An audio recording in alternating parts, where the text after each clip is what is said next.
નમસ્કાર, આપ જોઈ રહ્યા છો સાવધ ન્યૂઝ। મહાશિવરાત્રિ નિમિત્તે સ્વયંભૂ ભીમનાથ મહાદેવ મંદિરે ભવ્ય ઉજવણી કરવામાં આવી। ડાબલા, ચંદ્રનગર, માણેકપુર, રામપુરા, લાછડી, દેવળા પાંચ ગામોની સરહદ વચ્ચે પ્રકૃતિ સૌંદર્ય વાતાવરણમાં પૌરાણિક અને સ્વયંભૂ શ્રી ભીમનાથ મહાદેવનું મંદિર આવેલ છે। મહાશિવરાત્રિ પર્વ નિમિત્તે ભીમનાથ મહાદેવ ગ્રુપ દ્વારા મહાદેવજીના મંદિરને લાઇટ ડેકોરેશન તેમજ ફૂલોથી ભવ્ય સુશોભિત શણગારવામાં આવ્યું। મહાશિવરાત્રિ નિમિત્તે શિવધૂન, શિવ ભજન, મહાઆરતીનું આયોજન કરવામાં આવ્યું। સ્વયંભૂ ભીમનાથ મહાદેવજીના મંદિરનો ઇતિહાસ પૌરાણિક રહ્યો છે। ભીમનાથ મહાદેવ ગ્રુપ આપેલી માહિતી મુજબ 5 પાંડવો વનવાસ સમયે અહીંથી પસાર થયેલા તે સમય 5 પાંડવોના નિત્યક્રમ મુજબ અહીં શિવ પૂજન કરેલ તે સમય શિવલિંગ સ્થાપિત કરેલ હોય તેવી લોકમાન્યતા છે। ભીમનાથ મહાદેવજીના મંદિરથી થોડે દૂર વસઈ ગામ આવેલ છે। વસઈ ગામના વાણિયા શેઠ વિસનગર, ઊંઝા, પાલનપુર બજારમાં વેપાર માટે રોજ આ માર્ગેથી પસાર થતા। એક દિવસ વાણિયા શેઠ અહીંથી પસાર થતા હતા તે સમય થાક અનુભવતા આંબલીના વૃક્ષ નીચે બેઠા। તે સમયે વાણિયા શેઠને એક શિવલિંગ પર નજર પડતા વાણિયા શેઠે શિવલિંગ તરફ ગયા। શિવલિંગની પૂજા કરી અને મહાદેવ સમક્ષ અરજ કરી કે હે મહાદેવજી, મારે ઘરે ધન સંપત્તિ અને બધું જ છે, પણ એક શેર માટીની ખોટ છે। વાણિયા શેઠે મહાદેવની પૂજા કરી અને મહાદેવને અરજ કરી ઘરે આવ્યા। ભીમનાથ મહાદેવે વાણિયા શેઠની અરજ સાંભળી મહાદેવની કૃપા થતાં વાણિયા શેઠને ઘરે પારણું બંધાયું।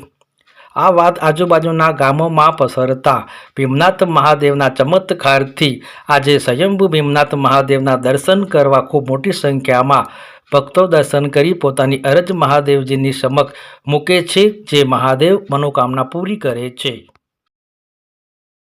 મારું નામ રાહુલ કુમાર પ્રકાશવર્તી ગોસ્વામી છે। હું અહીં બાજુનું ગામ છે માણેકપુરા ડાબલા, ત્યાંનો વતની છું અને મને જ્યારથી ખબર પડી છે ત્યારથી પાછલા 6-7 વર્ષથી હું અહીં ભીમનાથ દાદાનું જે મંદિર છે, જે ઐતિહાસિક મંદિર છે, ત્યાં હું દર્શન કરવા આવતો હોઉં છું। શું કહેશો, એનું જે ભીમનાથ મહાદેવનું મંદિર છે એ કેટલા વર્ષ જૂનું હશે અને એની શું દત્તકથાઓ રહેલી છે? હકીકતમાં આ જે મંદિર છે ભીમનાથ દાદા મહાદેવનું, તે બહુ ઐતિહાસિક મંદિર છે, પૌરાણિક મંદિર છે કે જ્યાં સુધી મેં આનો ઇતિહાસ મને ખબર છે ત્યાં સુધી જ્યારે પાંડવો જે સમયે વનવાસમાં નીકળ્યા હતા, જ્યારે હિડિંબા વન ને બધું જે કહેવાતું હતું એ સમયે પાંડવો અહીંથી પસાર થતા હતા અને જે એમની નિયમસર જે પદ્ધતિ રહેતી હોય છે સવારે પૂજા કરવાની મહાદેવની, એ સમયે જે આ જગ્યાએ પાંડવોને અહીં શિવલિંગ જે હતું એ દેખાયું હતું, તો એ સમયે પાંડવોએ અહીંયા ત્યાં પૂજા બી કરી હતી અને અહીંથી પછી આગળ પસાર થયા હતા। એના પછી સમયાંતરે આપણે જોવા જઈએ તો મે બી 100-200 વર્ષ પુરાણી વાત છે કે અહીં બાજુમાં બી એક ગામ છે વસઈ ગામ, વસઈ ડાબલા તરીકે ઓળખાતું હોય છે। ત્યાં આ સમયે અહીંયા તો પાકા રસ્તા છે, બટ એ સમયે જોવા જઈએ તો એ કાચા રસ્તા હતા અને એ સમયે ગાડાનું વાહન ચલણ રહેતું હતું। તો એ સમયે જે વાણિયા હતા એ વાણિયા અહીંથી વસઈથી પાલનપુર છે, ઊંઝા છે, સિદ્ધપુર છે, ત્યાં પોતાનો જે રોજ દરરોજ જે ધંધો રહેતો હોય છે એના માટે નીકળતા હતા।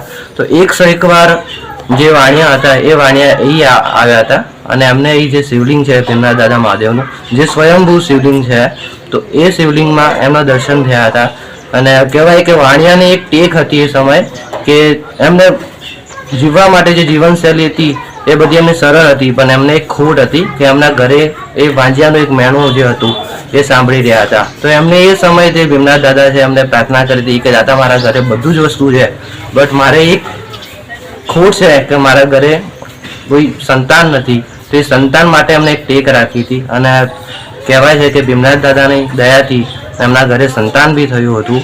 તો પછી એ ચમત્કાર પછી આજુબાજુના જે બી ગામ છે, હકીકતમાં જે ભીમનાથ મહાદેવ દાદા છે એ 5 ગામના દાદા કહેવાય છે, આમનો સમાવેશ થતો હોય છે। તો ત્યાર પછી જે આજુબાજુની જે પબ્લિક છે, વસ્તી છે, તે અહીંયા દર્શન કરવા આવતી હોય છે અને અમે અહીંયા પાછલા 4 થી 5 વર્ષથી જે શ્રાવણ મહિનાનો જે છેલ્લો સોમવાર રહેતો હોય છે એ અને જે આજે મહાશિવરાત્રિનો જે મહા દિવસ કહેવાતો હોય છે એ દિવસે અમે એક ભીમનાથ દાદાના માટે આયોજનનું પ્લાનિંગ કરતા હોઈએ છીએ કે જેમાં આજે બી મહાશિવરાત્રિ છે, આજે બી મહા અવસર છે દાદાનો, તો અમે એક આયોજનનું પ્લાનિંગ કરેલું છે કે જેમાં સાંજે રાતે 8 વાગે પ્લાનિંગ કર્યું છે કે જેમાં શિવ દર્શન છે, ભીમનાથ દાદાનો મહાશણગાર છે તથા અહીંયા જે દાદાનો હાર અને જે મહાઆરતી થતી હોય છે તેના માટે અમે ઉછામણીનો અવસર બી રાખેલો છે. આજુબાજુના ગામના લોકો છે, જે વડીલો છે, અહીંયા દર્શન કરવા બી આવતા હોય છે, ઉછામણી કરતા હોય